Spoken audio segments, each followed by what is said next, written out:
من برادر عزیز، من اعتقاد عقیده خدمت بگم، امروز در روی دنیا، در همه روی دنیا هیچ مسلمان رنگ تاجیک مسلمان نیست. تاجیکستان و پیش و پیش.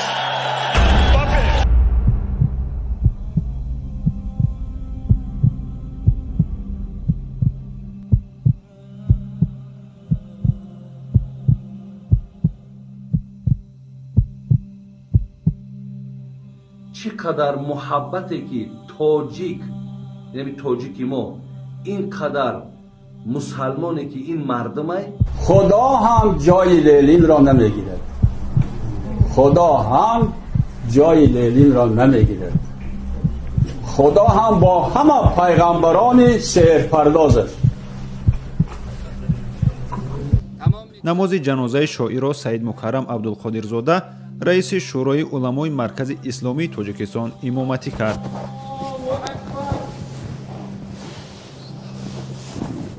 ҷасади Бозор Собиро дар оромгоҳи Лучоб ба хок супурданд. новобаста ба бориши борон дар маросими хоксупорӣ намояндагони ҳукумати кишвар ва даҳҳо тан аз аҳли илму адаб ва ҳаводорони шоир ҷамъ омаданд. در روی عالم همین خیلی مسلمان وجود نداره. شما تمام دخترها را فهمانید، اونایی که حجاب به سر میکنن بعضن و میکنن، پیش از همه این بیسوادی بی‌معرفتی است. سوادی کافی ندارن اونا و هم گمراه گشتگان، حتی از همون زندگی خودشان نمیدونن چیکار میکنن. اینقدر اخلاصی که یا دارن، اینقدر محبتی که اینها دارن. بچه ها هر جایی باشین صاف سلامت رحمت جناب عالی نگهبانتان الله خالق كل شيء وهو على كل شيء وكيل. باور کنیم برادران عزیز و گرامی، همون عربی که میگیم تمام کیف، تمام زنکبازی، تمام خراجات های اسراف های بگیم دیگر حد کنار نداره، همین قدر بگوی همین قدر بی‌معنیگی های زیاد دارن. ولی برادرای عزیز و گرامی همه بدبختی را میکنن، بعد اشاره میکنن که همین کعبه به مثال صابونه، مقصد همه یک ساله گناه میکنن، بعد میان گرد همین کعبه دیگر طواف میکنن، گویا که تمام گناهاشون تمام شد. برای همین برادرای عزیز و گرامی، تاجیک من و تاجیک من مراجعت دارم که هیچ مسلمانی روی عالم رنگ تاجیک مسلمان نیست. تنها ستر و سیاه‌پوشی و کرکرانه تقلید نمودن به فرهنگ بیگانه نشانه با عفت بودن زنان و دختران نیست. لباس‌های سطر پوشی، حجاب پوشی رو مورد دقت خود قرار دهیم. در داخل پیشنهاد همین سومان شود پوشیدن. البته. کی پیشنهاد کرده؟ جناب. چی پیشنهاد کردن؟ که دیگر در حدود تاجیکستان چنین لباس پوشی محدود کرده شود. سعید مکرم عبدالقادرزاده رئیس شورای علما تنها نهاد صادرکننده فتوا در تاجیکستان طی یک نشست خبری در استانبول ترکیه منع ریش در کشور را تصدیق کرد. اینقدر ما را حتی برادرای عزیز اگر باور کنید نفرمون که حتی نماز نمیخونه کو از یک خیل همون مردمی را که ما و شما امروز توصیفشون میکنیم، از همونا در باور که با انصافتر و با رحمتر و با اعتقادتر و با ایمانتر باور.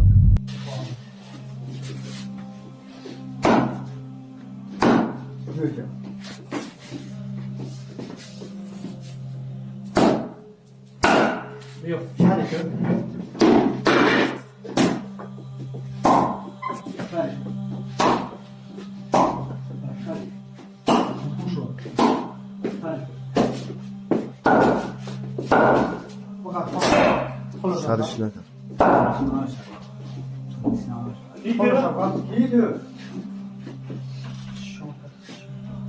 Really?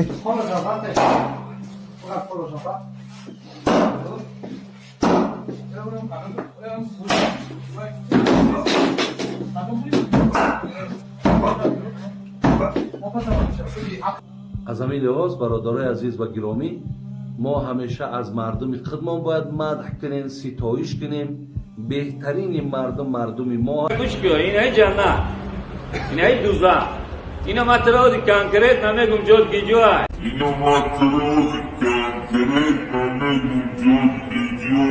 بعد الله گفت که بعد ای بزرگی خودش نامی پدر و مادر گفت. گفت ای مردم، من در بالا خدایم، در خانه‌تون پدر و مادر. گفت ای مردم، من در بالا خدایم، در خانه‌تون پدر و مادر خدا.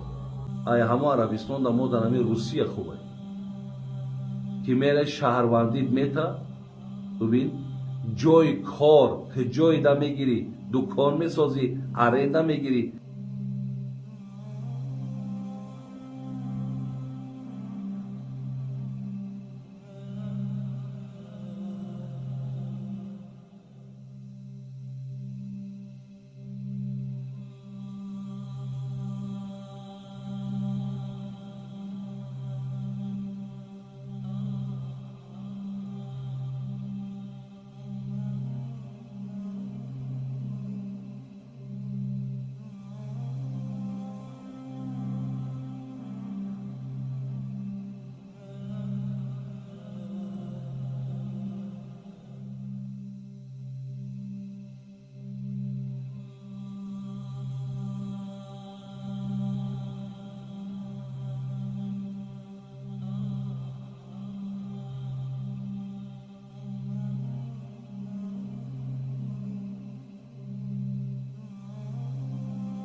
همه یا برادران محبت دین هستند. برای برادران در هر جا میتونین دغدغه کنین، دبدبه کنین. ببینین گردنتون رو بلند بگیرین که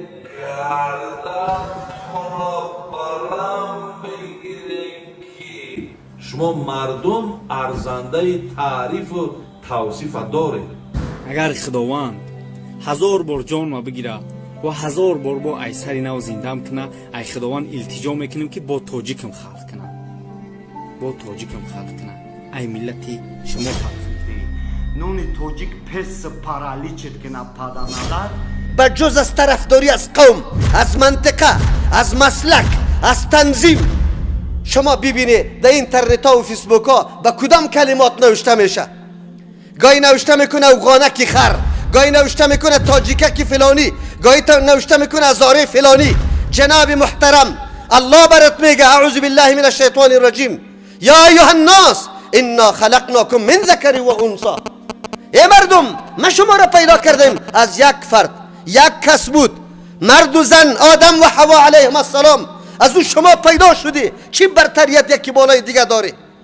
فقط تفاوت به ایسته که تو سخن به دری میگی یا به پشتو، یا به کلمات دیگری سخن میگی. باز خودت در کدام مستوى قرار داده ای؟ چقدر بالا کرده ای؟ ایمان تباه میشه، برباد میشه، خصوصا در این روزا. ما گله از عوام ندارم، ما گله از علما دارم. علما در فیسبوک های خود بجز از عصبیت و قومی بازی و قوم پرستی دیگه کار نمیکنه. ایمانت تباه میشه. چطور نسبت خود به علمیت میکنی؟ جاهلیت چیست؟ قوم پرستی، خود بالا تراشی.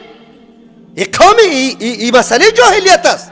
کسی که وفات کرد یا جنگ کرد، مقاتله کرد در زیر بیرقی که سرگم است، امیری واقعی معلوم نیست، اموتر رفته رایسته، حقیقت معلوم نیست. این امیر بیرق نعوذ بالله کورکورانه میگه که زیر بیرق تنظیمی، زیر بیرق قومی، زیر بیرق ملتی، زیر بیرق جغرافیایی، زیر بیرق مذهبی حرکت کرده رایستی.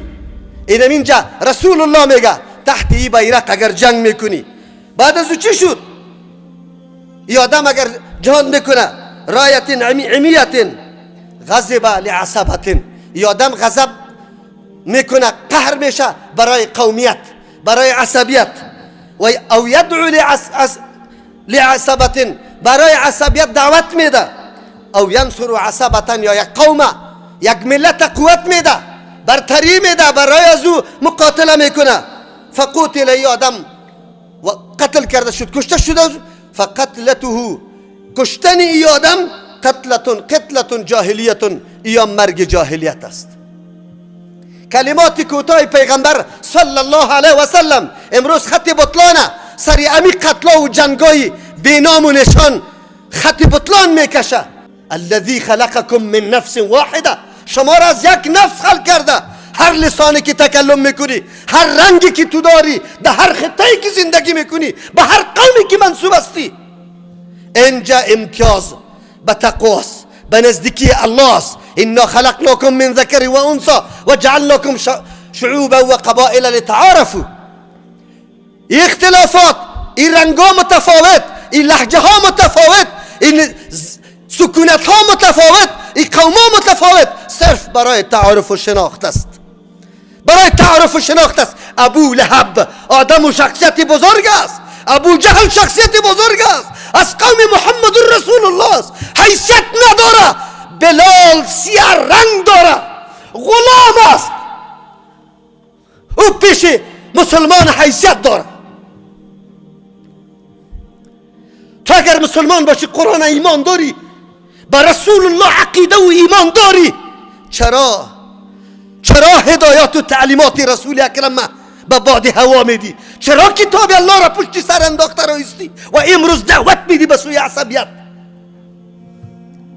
در این حدیث او یدعو لعصبیت، رسول الله میگه دعوت به عصبیت میده، تو نمیدی تالی را. بسیار عصر پرفتن است، بسیار عصر پرفتن است. به الله قسم، اشخاصی میباشه که صبح مومن میباشه بگا کافر است، بگا مومن میباشه صبح کافر است. دین برای چه تعلیم داده بود؟ محضی که مشروعیت به یک جبهه، به یک منطقه بده، به خاطر که هم لسانت است. تو ملاسکی، تو عالم هستی، کتاب الله می توصیه را برات کرده. چرا ما خود تباه میکنیم؟